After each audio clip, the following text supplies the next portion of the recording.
Olá, bem-vindos. Estamos chegando com o programa Entre Linhas na Prudente News 1070, também na TV Brasileira e nas redes sociais. Você que nos acompanha, sempre muito obrigado. A partir de agora, então, em análise, os principais fatos desta terça-feira, dia 10 de agosto de 2021. Eu sou Eudes Figueiredo e para comentar os assuntos, Adolfo Padilha e também Divaldo Ceresini. A gente vai começar com o destaque de Adolfo Padilha. Adolfo, bem-vindo. Vamos lá para o seu destaque. Fala, Eudes. Fala, Divaldo. Amigos da TV Brasileira, Rádio Prudente News. Vou dar dois destaques bem interessantes, né? Prudente, nossa presidente Prudente aqui, novamente está pedindo para ser sede dos Jogos Abertos do Interior. Nós já tivemos essa oportunidade e após 30 anos está aí na briga. Nosso secretário André Domingues, aliás, parabéns para o André, né? Deu um show de bola lá nos comentários das Olimpíadas, vem fazendo um grande trabalho à frente da secretaria. Aos pouquinhos a vida vai retomando, logo logo nossas quadras vão estar lotadas, nossos ginásios vão estar lotados, nossas piscinas vão estar lotadas. E aproveito para falar também que volta a Copa Kart aqui também, né? Dia 15/8 agora na Cidade da Criança tem a primeira etapa.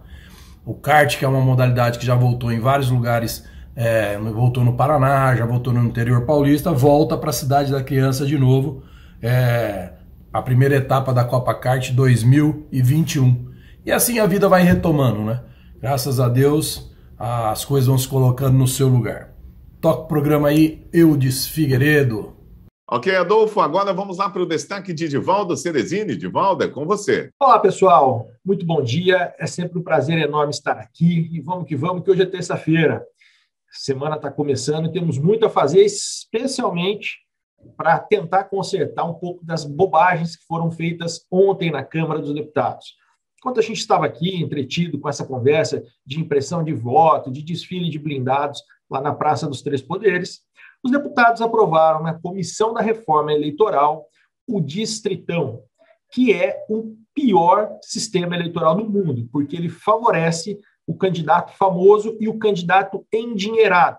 E aí, quando a gente lembra que teremos que pagar um fundão de mais de 4 bilhões de reais para essa turma fazer campanha, dá mais desgosto ainda. E muito pior que isso, porque vejam só, o relatório da deputada federal Renata Abreu, do Podemos de São Paulo, que já estava ruim prevendo o Distritão, ficou ainda pior quando ela inseriu a distribuição proporcional desse dinheiro de acordo com a votação que os partidos tiverem em candidatos negros e em candidatas mulheres.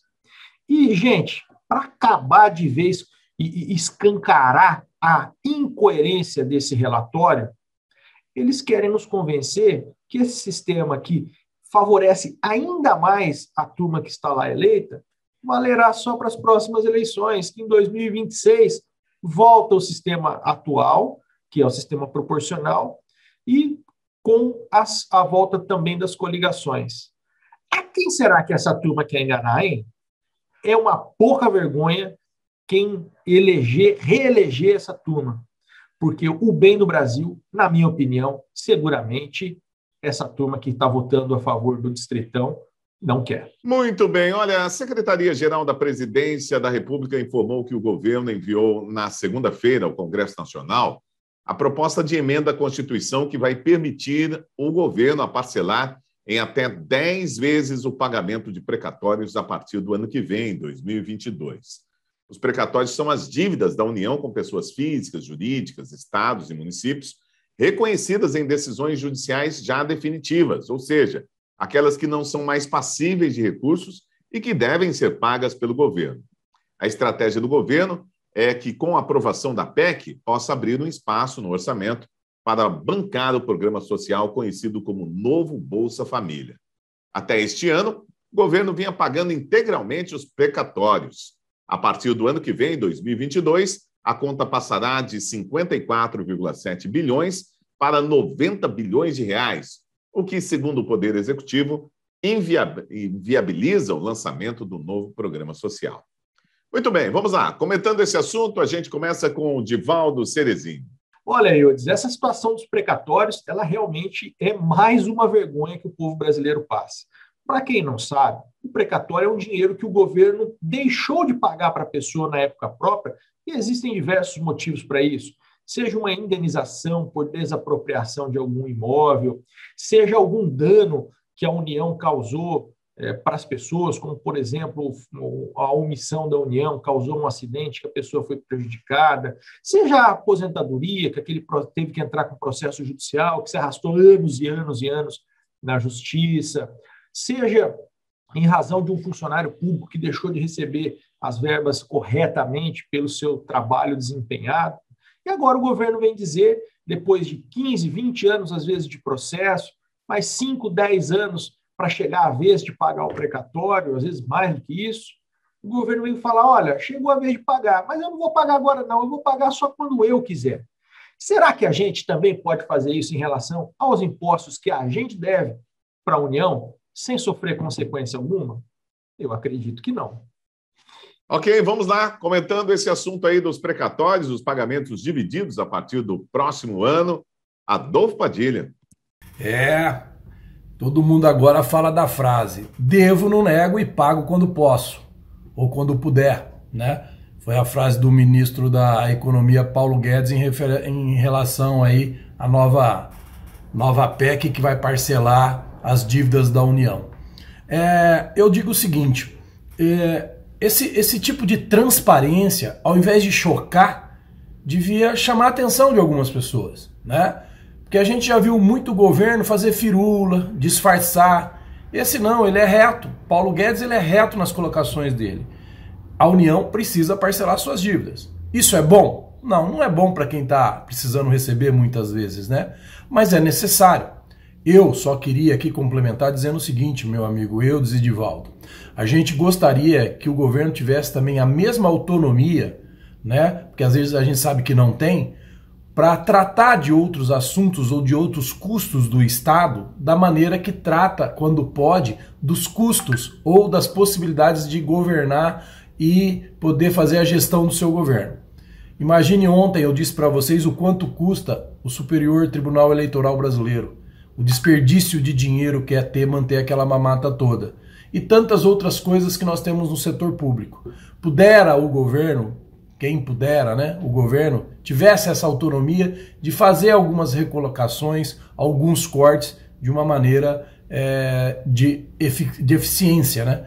Mas não é assim que funciona. No caso da economia, vai apresentar essa nova PEC, o Brasil gastou, como o mundo todo, um dinheiro e vem gastando diante da pandemia, que realmente vai elevar a sua dívida, principalmente a sua dívida pública, e tem que ter um jeito de pagar as suas obrigações e negociar as suas obrigações para pagá-la. Não se nega a pagar, já é um grande passo, mas tem que negociar para pagar. É assim que o mundo gira. A gente queria ver isso girar em todos os sentidos dentro da estrutura estatal. Infelizmente a gente não vê. Algumas dependem do judiciário, outras dependem do Congresso Nacional, outras dependem dos deputados, e quando junta todo mundo é difícil, ainda mais quando o interesse é do povo e não é interesse deles, né? Mas é assim que caminha a humanidade. Muito bem, vamos falar da CPI da Covid-19. A Comissão Parlamentar de Inquérito da Covid vai acionar o Tribunal Penal Internacional de Haia contra a secretária de Gestão do Trabalho e da Educação em Saúde, Mayra Pinheiro, por crime de lesa humanidade. A informação foi do colunista Guilherme Amado, do portal Metrópolis. De acordo com o jornalista, os senadores dizem ter provas de que a médica usou a população de Manaus como cobaia para experimentos científicos com a cloroquina. Os parlamentares acusam Mayra de cometer crimes contra a humanidade ao dirigir a ação do Estado para promover o uso de medicamentos prejudiciais aos manauaras. O relator da CPI da Covid, o senador Renan Calheiros, do MDB de Alagoas, decidiu que a acusação será feita à instância internacional. Vamos lá, comentando esse assunto, a gente vai com o Divaldo Ceresini. Divaldo, como é que você vê aí essa possível, né, indicação ao Tribunal de Haia como crimes contra a humanidade daquela que estava ali cuidando da relação em Manaus, né, da Mayra? Vamos lá. Olha, essa conversa da doutora Mayra é mais uma briguinha que a gente vê. A gente vê isso não está ligado especificamente à turma da esquerda, à turma da CPI, porque a gente também vê a turma da direita também recorrendo a tribunal. Nós vamos ver daqui a pouco uma notícia também nesse sentido, né? A doutora Mayra, no meu entendimento, errou e errou muito. Mas ela não tomou a decisão de errar. Essa decisão veio de cima. E as pessoas que estão acima estão passando ilesas por essa situação toda. Eu entendo, sim, que a doutora Mayra tenha que responder pelas suas atitudes. Mas isso pode acontecer aqui no Brasil e, no meu entendimento, necessariamente acompanhada de todos aqueles que a levaram a fazer isso. E passada de pano não combina com quem quer um país melhor. Ok, vamos lá, falando da CPI da Covid-19, mas principalmente sobre a chamada capitã cloroquina, né? A Mayra, de cometer crimes contra a humanidade. Vamos lá, Adolfo Padilha. O que a CPI quer com isso? Mais um holofote. Denunciar uma médica especialista, como a doutora Maiara, que deu um show de apresentação na CPI, e ela está sendo denunciada por quê? Por algumas razões óbvias. A primeira delas que ela não se curvou às narrativas desse relatório que já está pronto desde quando foi formada a comissão da CPI, que vai ser de responsabilizar o governo Bolsonaro. Primeiro foi isso. A segunda porque ela está processando o Renan Calheiros, que não é nenhuma novidade ele ser processado. Aliás, os maiores processos dele de corrupção, e ele está lá ainda agora relator de uma CPI que quer pregar moralidade, né? Ele e aquela companheirada dele toda lá. Chega a ser ridículo, chega a ser uma coisa totalmente fora de qualquer medida, essa ameaça velada, essa proposta de acusar a doutora Maiara no Tribunal de Haia, né? É uma coisa assim fora dos padrões. Enquanto um deputado está preso e você não vê nenhum político em denunciar o ministro do STF que mantém irregularmente um deputado federal preso, por exemplo, né? Então são coisas da política. E quando são coisas da política, a gente tem que falar desse jeito que eu falo aqui, meio no deboche, meio desacreditando, porque o autor é totalmente desacreditado, né? Renan Calheiros, essa CPI é totalmente desacreditada. Ela já caiu em várias contradições, ali no ímpeto do nervoso, ele já declarou, né? Tô aqui para produzir provas. Quem não se lembra disso? É que você não vai ver isso aí nas grandes manchetes, né? Mas a gente que presta atenção, a gente vê, né? Semana passada ou semana retrasada, tô aqui para produzir provas. Como assim? Um relator tá lá para produzir provas? Né? Então são as aberrações jurídicas que vem acontecendo no Brasil. Não é pelo governo federal, né? Algumas aberrações jurídicas é cometida por essa CPI, acobertada e protegida por um sistema ativista político, no sentido em alguns setores do nosso judiciário, que defende isso ou que se finge não ver os abusos que estão cometendo, né? Porque eles mesmos estão cometendo abuso, né? Nós vemos o nosso STF tem membros hoje que virou realmente um ativista político, de causas políticas, né? De ideologia política. Então vira isso tudo aí, vira esse circo. Uma coisa ridícula. Uma especialista, uma médica com pesquisa, salvou vidas, e muitas vidas, e ainda tem que aguentar um negócio desse. É o Brasil que a gente não quer ver mais, né?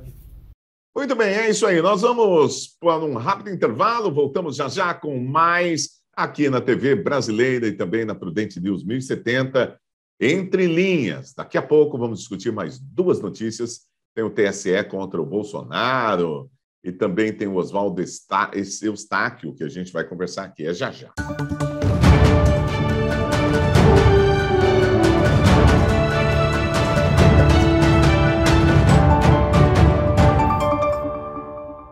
Ok, já estamos de volta com Entre Linhas na TV Brasileira e também na Prudente News 1070. E olha, o TSE apresentou ao Supremo uma notícia-crime contra o presidente Jair Bolsonaro por vazamento de inquérito sigiloso. Vamos entender? O Tribunal Superior Eleitoral apresentou, então, na segunda-feira, essa notícia-crime contra Jair Bolsonaro por vazamento de um inquérito que era sigiloso. Na prática, a notícia-crime é um pedido de investigação no qual há um relato de uma suposta conduta criminosa. Na semana passada, Bolsonaro divulgou nas redes sociais a íntegra de um inquérito da Polícia Federal que apura suposto ataque ao sistema interno do TSE em 2018 e que, conforme o próprio tribunal, não representou qualquer risco às eleições. A notícia crime vai ser analisada no inquérito das fake news, que apura a disseminação de conteúdo falso na internet e ameaça ministros do Supremo. A investigação está sob relatoria do ministro Alexandre de Moraes. Comentando esse assunto, vamos lá, Divaldo Cerezinho. Essa questão do voto impresso, ela vai cercada de confusões, né? E cada vez mais confusões sendo geradas. É certo que todos nós queremos um sistema eleitoral seguro, com voto confiável, e também a gente tenha mais segurança com isso. E no meu entendimento, a impressão do voto, ela pode causar isso. Embora nós não tenhamos tido uma experiência tão boa em 2002, eu acredito que a tecnologia evoluiu o suficiente para que haja essa segurança. Também a gente precisa lembrar que as coisas não podem ser feitas a toque de caixa, porque isso também prejudica o bom funcionamento e pode causar uma confusão ainda maior do que já se tem hoje. Por outro lado, nós também temos que lembrar que não se pode utilizar esse desejo do povo brasileiro pela maior segurança na votação como um mero mote de campanha eleitoral. O que a gente está vendo acontecer, na minha opinião, é isso.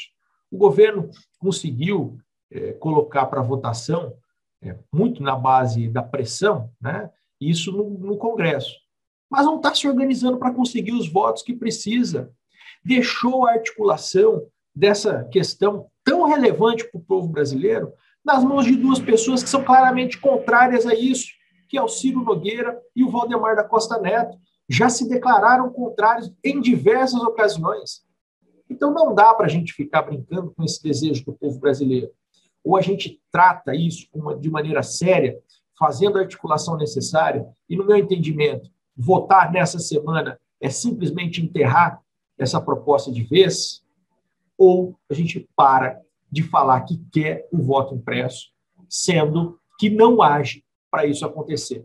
Então vamos lá, deputados, Felipe Barros, Carla Zambelli, essa turma que sempre está aí dizendo que defende voto impresso, vamos atuar para que isso aconteça. Vamos sair só desse falatório de rede social e partir para a ação.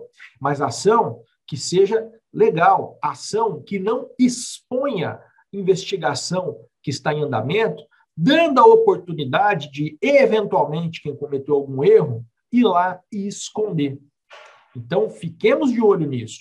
Muita gente dizendo que quer, que trabalha, que isso, que aquilo, mas o que está fazendo? Está contribuindo ou está afastando a possibilidade da gente ter essa impressão do voto? Adolfo Padilha, pois é, estão esticando a corda mais uma vez para o lado do presidente, hein? Mas essa agora é uma notícia crime. Vamos lá, com você. A gente tem que rir, né? Eu não sei aqui ao lado o que pensa, mas veja bem, notícia crime por ter publicado na íntegra um relatório da Polícia Federal, amigo, que está relacionado a uma das causas mais importantes para o amadurecimento e transparência da nossa democracia, que é o voto auditável. E os caras querem processar o Bolsonaro por isso. Aonde vai o limite e a cara de pau dessa turma? Aonde vai? Qual é a justificativa aqui? Qual é a piruleta aqui que vai dar para tentar explicar que está certo, que o presidente cometeu um ato criminoso? Caramba, nós estamos discutindo auditar o voto. Eu repito aqui e vou falar quantas vezes for necessária. Só 3 países não fazem auditamento do voto eletrônico. Butão, que eu não sei nem onde fica, Bangladesh e Brasil. O resto todos fazem. E daí? Por que não? E agora querem processar porque ele mostrou lá que tem um inquérito que realmente demonstrou que a urna é violável. E daí? Violaram agora, ontem, anteontem, um sistema estatal, saiu aí, estourou aí nos canais de comunicação da internet. E daí, o que faz? Como é que vai fazer isso?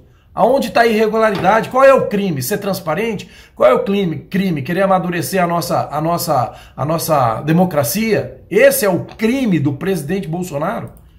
O crime maior comete esses que não deixam Ou tudo que o cara quer fazer, querem politizar, tudo que o cara quer fazer, querem que vire crime, né? Querem que realmente que a coisa seja um absurdo. Onde já se viu? Mostrar um inquérito da Polícia Federal que demonstra ali que houve tentativa de invasão e invasão do sistema eleitoral brasileiro. Ah, tá de brincadeira, né? Tá de brincadeira. A gente perde até a linha às vezes para comentar, porque é a vontade de falar um monte de coisa, mas em respeito aos nossos ouvintes, a gente tem que... Respeito nada, acho que eles querem até que a gente fale, né? Mas seguindo aqui a boa política da comunicação, vamos deixar só finalizando dizendo assim, é para acabar um negócio desse. Ok, vamos lá para a nossa última notícia de hoje. Está na revistaoeste.com, no site da revista, na internet. Olha, o jornalista Oswaldo Eustáquio foi a Costa Rica denunciar o Supremo Tribunal Federal, a Corte Interamericana de Direitos Humanos, pela prisão do deputado Daniel Silveira. Ele viajou à capital, São José, na segunda-feira para pedir a revisão do caso de Silveira, que foi novamente preso em 24 de junho por violar o uso da tornozeleira eletrônica. Ele disse o seguinte: desembarquei há pouco aqui em São José, na Costa Rica, para protocolar na Corte Interamericana de Direitos Humanos uma denúncia contra a Suprema Corte Brasileira por manter o deputado Daniel Silveira preso ilegalmente. Eustáquio é investigado pelo Supremo no inquérito dos atos antidemocráticos sobre relatoria do ministro Alexandre de Moraes e também já foi preso por decisão da Corte. Vamos lá, comentando esse assunto, Divaldo Ceresini. Duas figuras extremamente polêmicas, não é verdade? De um lado, esse Oswaldo Eustáquio, que se diz jornalista, nunca ouvi falar dele, nunca conheci nenhum trabalho, eu só vejo, claro, ele naquela imprensa que a gente tanto criticava no governo, nos governos passados, né? Aquela imprensa que fica ali em torno do presidente procurando alguma brechinha para se favorecer. Aí desobedeceu inúmeras ordens judiciais, foi preso, não sei que confusão que teve lá na cadeia, que ele teria ficado paraplégico. Deputado Daniel Silveira, outra pessoa que também só quer confusão, não quer resolver problema de nada. Desconheço qualquer atuação digna, decente, construtiva que esse deputado tenha feito. Ele está muito mais preocupado em imitar em rede social, destruir placa com o nome da ex-vereadora Marielle. Eu não estou aqui defendendo a ex-vereadora Marielle, não, discordo frontalmente de muita coisa, de quase tudo o que ela pensava e agia. Mas a troco de quê? O que ele ganha destruindo placa? Like em rede social? É isso. Vai para o Congresso construir coisa que o povo brasileiro está precisando. Vamos derrubar essa porcaria desse fundão eleitoral. Vamos agir para ter o voto impresso. Agora, continuar desrespeitando as normas impostas, desrespeitando, isso é desrespeitar o povo brasileiro. Lembrando que o deputado Daniel Silveira também está envolvido aí nessas questões, nessa questão dos abastecimentos fabulosos de veículos que andaram acontecendo aí na Câmara dos Deputados, né? Então, coisa produtiva mesmo, esse deputado, no meu entendimento, não faz. O que ele está preocupado mesmo é imitar em rede social, atrás de like. Muito bem, vamos lá. Adolfo Padilha, como é que você vê aí a ida, né, do Eustáquio até a Costa Rica, essa denúncia internacional contra o Supremo Tribunal Federal? Agora há pouco, a gente estava dizendo do absurdo da denúncia da doutora Maiara. Aqui sim está um caso de denúncia, né, na Corte Americana de Direitos Humanos. Como é que pode? Qual? Aqui sim cabe, né?